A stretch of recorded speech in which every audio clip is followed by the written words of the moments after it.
Hello, today I will be unboxing my August Book of the Month box. So a couple of disclaimers. First of all, this is not a paid partnership. Book of the Month did not send me this box. This is actually a book subscription box that I've been subscribed to now for about 8 months because I just really love it. Book of the Month is a no-frills book box. So unlike some other really cool ones like Owl Crate or Fairy Loot, you're not gonna get all the goodies in here. What you're gonna get are just books. First book is $14.99, but you can do up to 2 add-ons, each which would be $9.99, and you don't pay for shipping. Some of the reasons I like this service are, first of all, a brand new hardback for $10.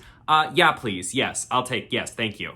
Yeah. Something else I like is that oftentimes they have books that you can get through Book of the Month that aren't even out yet, so you get them early release, which I think is really cool. I like having things before anyone else has them. No sloppy seconds for this guy. Don't worry, my sloppy seconds policy only applies to books. Wait, that doesn't make it better. You know what, sometimes I should just stop talking. So let's jump in and I'll show you the books I got this month. I prefer to open my boxes with the largest blade I can find, because then, danger.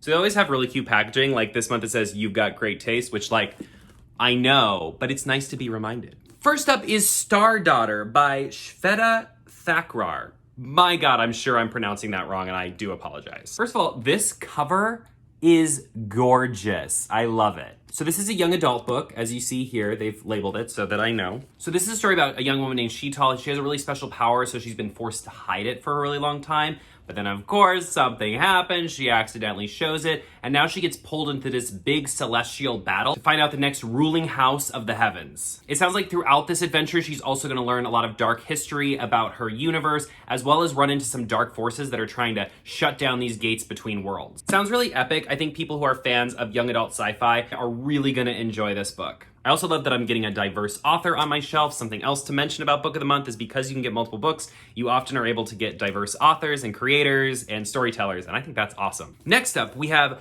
The Space Between Worlds by Micaiah Johnson. So this is an adult sci-fi story about a young woman named Kara, and this story deals with parallel dimensions. So certain people are able to travel between dimensions, but you can't go to a world where your other self is still alive. Luckily, a bunch of Kara's selves are already dead. This is great. So she gets caught up in this like interdimensional travel, but then one of her doppelgangers actually dies under mysterious circumstances, which kind of pulls her into this mystery. I'm really excited for this and Star Daughter because I've really been wanting to get more into sci-fi, and these seem like perfect ways to do it. They seem really fun, and I love female-led stories, so I think it's a great way for me to like ease my way into sci-fi. Another diverse author, which I think is great. Also, I love this cover is like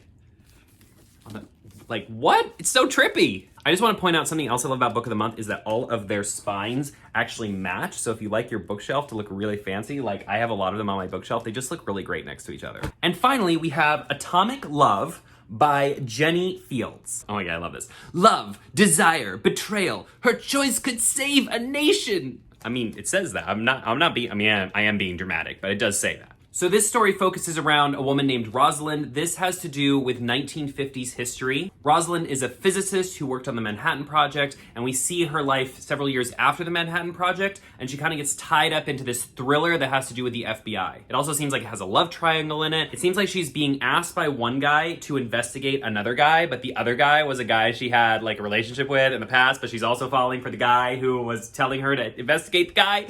You see me getting excited is because I love historical fiction and I love a good love triangle, so bring it on, Atomic Love. I also just like really loving the female physicist-led story, like, what? Yes, please. And I know I always say this isn't a page about math, and it's not, but there is math on the cover. So if you like things like math, then you'll probably like this book, or at least the cover. Wow, they all sound so good. I can't wait to read them. And of course, every month they send me a cute little bookmark. I mean, obviously they're just like cheap little cardboard pieces, but I lose bookmarks like crazy, so I always like them. And they always have a cute little like, hold that thought with a little brain on it. That's cute.